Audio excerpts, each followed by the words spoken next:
lose some technology. Entering upon this scene is a mathematician named Harry Seldon, who invents a new science called psychohistory that can predict the future course of human history. The success of this new science, its failures, and the efforts made to keep those predictions on track or to derail them is what most of the series is about. I will avoid discussing that further in deference to your future reading enjoyment. However, since Seldon's first big prediction is revealed in the first short story, and is also displayed on the dust jackets of many editions, I won't feel guilty about exposing it. Seldon predicts that the Galactic Empire is going to fall, and indeed it does so with a lot of parallels to the old Roman Empire. He sets up a foundation for a new and better empire to build itself around in the aftermath of the empire's collapse. The Foundation is essentially a bunch of scholars sent off to a distant corner of the galaxy to build and maintain a huge encyclopedia of all human knowledge, the Encyclopedia Galactica. Seldon can predict future events at the galactic scale with high accuracy, and can throw in a few things which, if done just right and given enough time to build up momentum, will nudge the course of future events in a different and more desirable direction. He also gives us two axioms on which psychohistory rests. First, that the population whose behavior was modeled should be sufficiently large. The smaller the sample, the less accurate the results. Second, that the population should remain in ignorance of the results of the application of psychohistorical analyses, which is to say, people can know psychohistory exists and works, but they cannot be allowed to see a specific prediction or it's very likely to change the outcome. As an example, if I told you it was predicted that you would be killed at work tomorrow, you'd probably call in sick. Later in the series, we are given a third underlying axiom of psychohistory, one considered too obvious for explicit mention, which is that human beings are the only sentient intelligence in the galaxy. And from events in the book, we can conclude that any intelligence, even a human, that deviates enough from normal human behavior can cause disruptions. A fourth implied axiom is mentioned, but is steered away from since it is a bit of a plot hole. That is the notion of new technology altering the dynamics a lot. We talked at the end of last year about black swan events, things which seriously disrupt society that are unpredictable in foresight, but often seem obvious in hindsight. At the time I said that technology often tends to be a black swan. I'm sure Asimov agreed with this view since he does bring it up, but dwelling on it massacres the basic concept of psychohistory. You can't predict the impact of any new technology before it's been invented, since if you knew its characteristics well enough to predict them that accurately, in terms of their effect on civilization, you would probably know how to make the device already. As Richard Feynman once said, "What I cannot create, I do not understand." That's a serious problem in the story, since the Foundation is constantly inventing new technology in the series. Asimov also indicates that the further down the road you try to look, the hazier it is and the more likely things are to diverge, and may need to be nudged back on course. In the series, Seldon shows up occasionally as pre-recorded holograms to do just that, and takes some other steps to keep the plan on track, but I won't go into too much detail here as that would spoil the story. So that's the basic concept, and it's a decently solid one. As discussed, we can't predict individual behavior, but we can see trends in human behavior which are probably subject to much more accurate modeling and prediction than we can currently manage. So while the option to develop psychohistory might exist, we have to toss in some caveats on how well it might be expected to function. First, we have no particular reason to believe history and human events have any inertia to them that tends to put us back on course. Indeed, most examples of inevitability we have tend to revolve around technological advances, such as discovering how to farm cereal crops and kingdoms arising in floodplains as a result. Such things are black swans, obvious in hindsight but unpredictable in advance. So we have the butterfly effect to contend with. While minor perturbations to the system will often smooth out over time, they also can amplify over time to cause major course changes. So no predictive method should allow us to predict events arbitrarily far off in the future. And in the short term, technology is constantly improving, and improving technology produces changes that you can't predict in advance since you don't understand that technology before you invent it. Though to add a caveat to that caveat, the longer humanity is around, the more likely civilization will increase in size, giving the system more inertia that is harder to perturb, and the more likely we will slow down or cease our technological progress.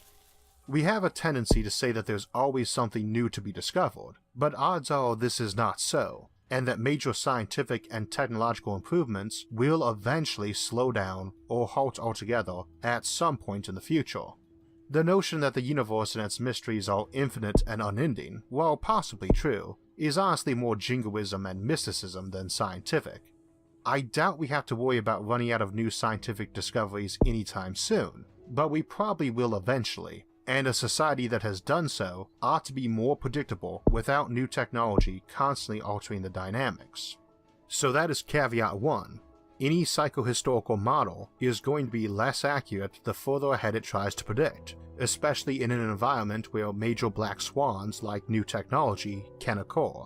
Caveat 2 is that since it will rely on human behavior, the introduction of inhuman behavior will tend to disrupt things.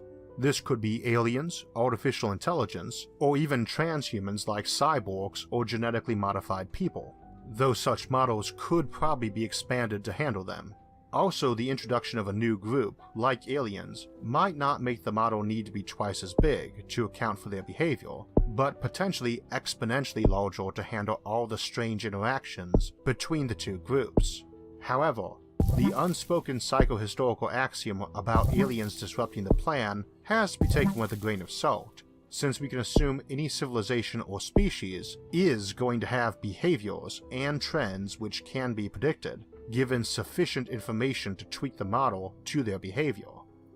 Caveat 3 is that people will want to change the outcomes. This is why the second axiom in the story is that folks can be aware of the existence of psychohistory, but not its predictions. In the story, nobody can reproduce the science afterwards. A more realistic perspective is that if someone created such a science tomorrow, by year's end everyone would have access to the concept and be working to improve it, either to make better predictions or foresee bad outcomes and warn folks. If everyone has access to those models, their predictive power will be limited, since people can see undesired outcomes coming and try to avoid them. Though we can also say that being able to predict events and outcomes, and everyone having access to those predictions, can have some good results too. Accurate weather forecasting, which sometimes seems like an oxymoron, is generally beneficial. So is letting folks on both sides of an argument see that most pathways in a conflict will turn out bad, and that the other side can see paths that are good for you but bad for them too, and move to cut those options out. For good or ill, we would expect these predictions to not remain secret, which would tend to alter the likelihood of them occurring. On the other hand, there are such things as self-fulfilling prophecies. If everyone thinks an outcome is inevitable, they may think resistance is futile. So if someone tells you that Country X has some massive plan that makes them the inevitable founders of a great new empire, you are probably going to avoid going against them as an enemy, and they will generally enter into any conflict with a lot more confidence. This can help tremendously, provided they avoid overconfidence. It is also possible to thwart such predictions by using random means to make decisions, much as we did a couple weeks back with a quantum random number generator. So if enough folks don't like such predictive methods being used, they do have a way to counteract them. I wanted to take some time to discuss chaos theory today, but I haven't been able to think of any way to explain that in a clear and simplified way beyond the basics. Chaotic systems are ones that are very sensitive to initial conditions and behavior can change wildly based on minor shifts to those initial conditions. A ball rolling down a smooth incline is not particularly chaotic. Starting a little higher or lower on that slope won't change the results too much, it will just be a little faster or slower at the bottom. A chaotic system, on the other hand, varies wildly in its behavior with even minor changes to those starting conditions. Chaotic systems are a lot more sensitive to minor perturbations, and thus we'd say they are way more sensitive to the butterfly effect. Now, a chaotic system is not a random one. It just tends to look random on initial inspection. It's actually called deterministic chaos, but tends to be shortened to chaos theory. A coin flip or dice roll is not truly random, but the final results, heads or tails, 1 to 6, are incredibly sensitive to the initial starting conditions. Chaotic systems don't have to be very complicated either, nor are complex systems necessarily chaotic. A set of hundreds of gears working together is pretty predictable, though not simple, whereas a double pendulum, a pendulum with a second pendulum hanging from the end, is quite simple, but chaotic.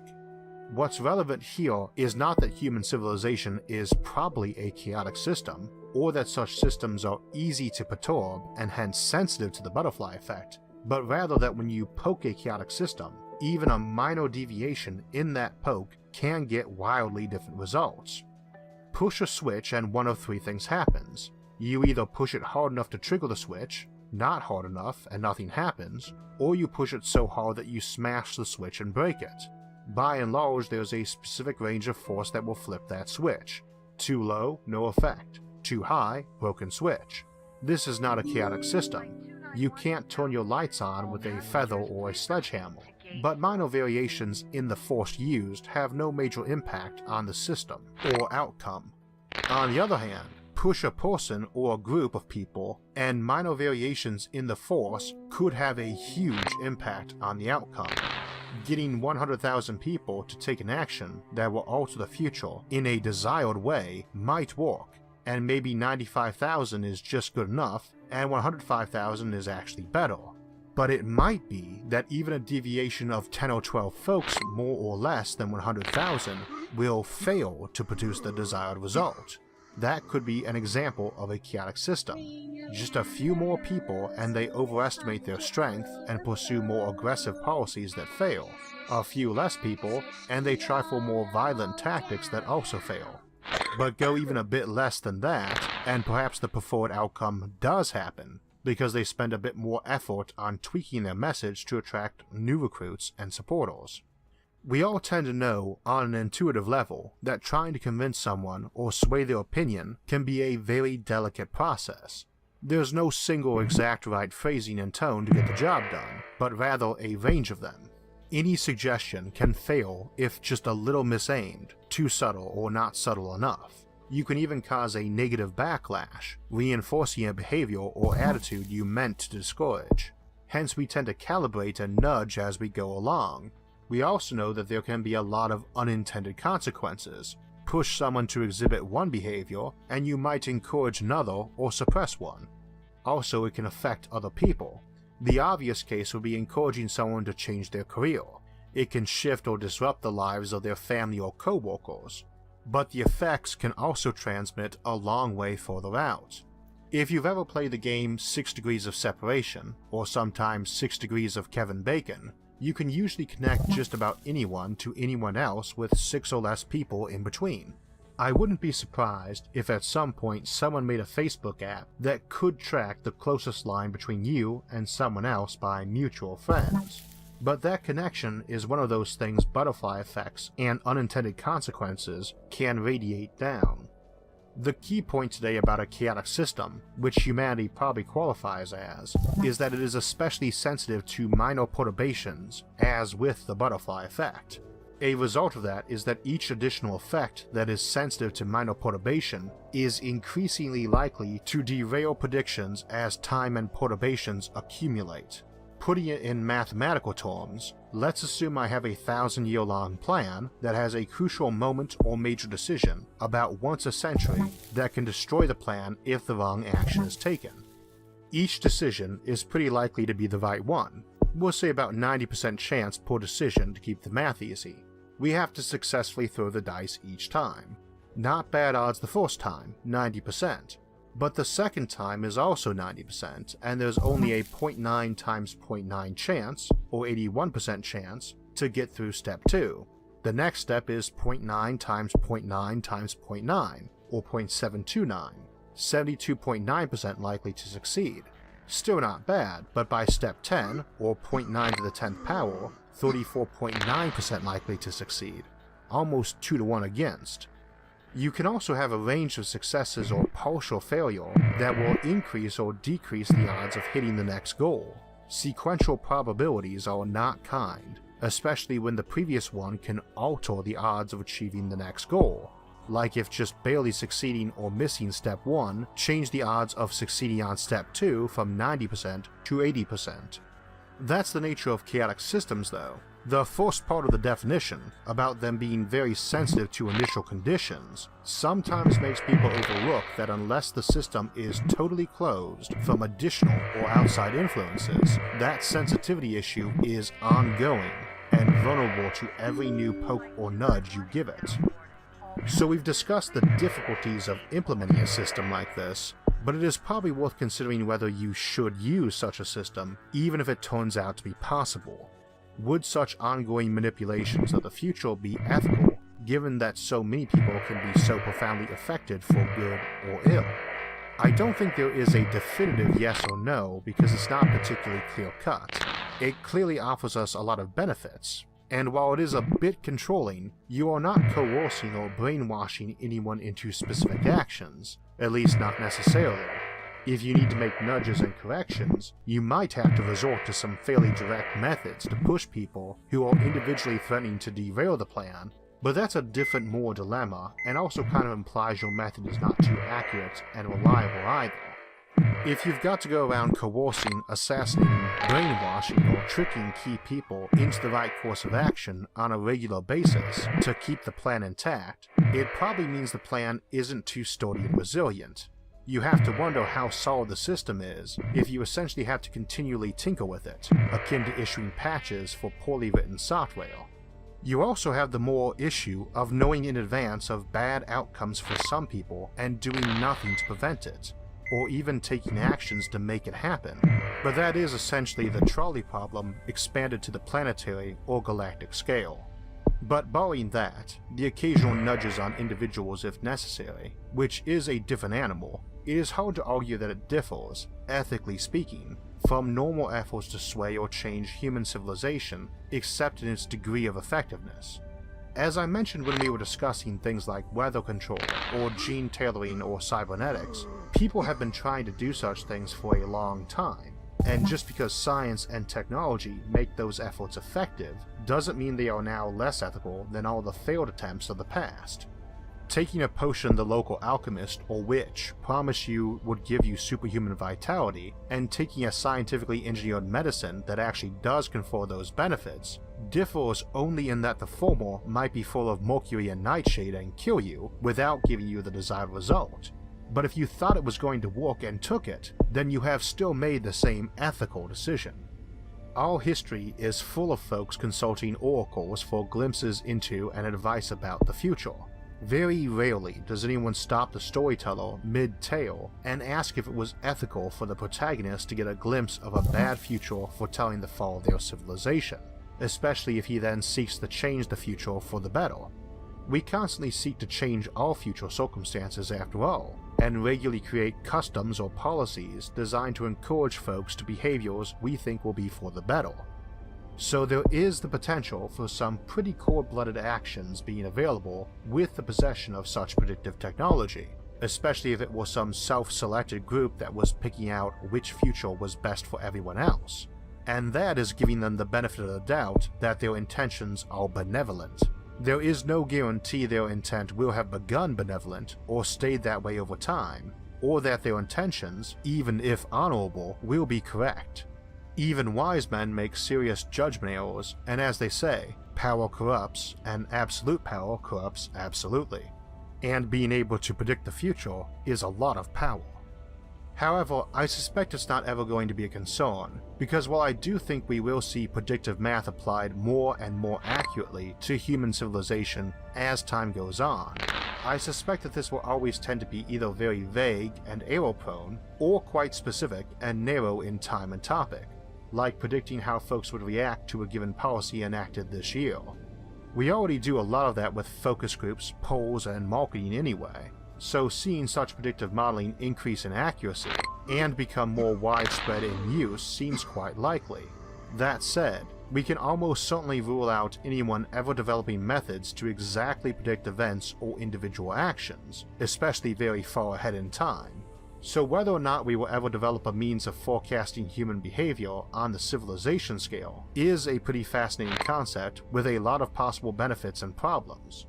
You certainly don't need psychohistory to have predicted that such a concept would be endlessly thought-provoking, and keep the series that introduced it on the top of every best sci-fi list 75 years after the first short story was published.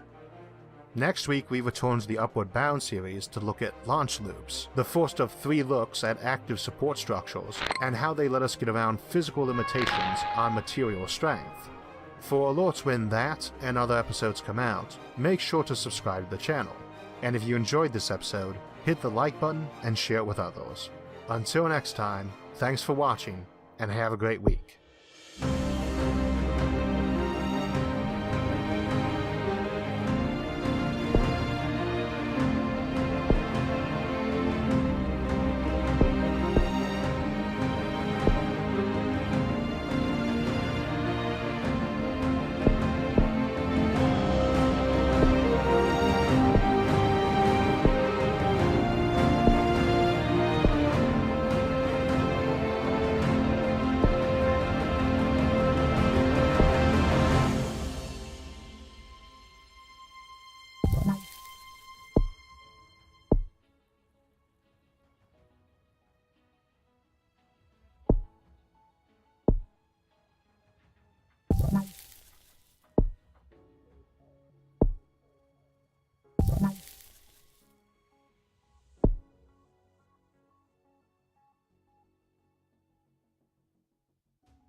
Flight 291 is now boarding. All passengers, please proceed to Gate 4.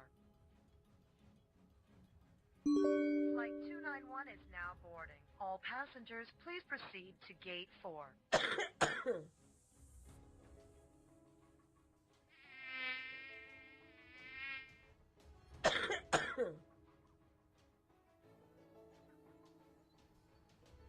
Ring around the rosy, the pocket full of posies. Ashes, ashes, we all fall down.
Flight 291 is now boarding. All passengers, please proceed to Gate 4.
All passengers, please proceed to Gate 4.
Ring around the rosy, flock to our foes. Ashes, y'all down.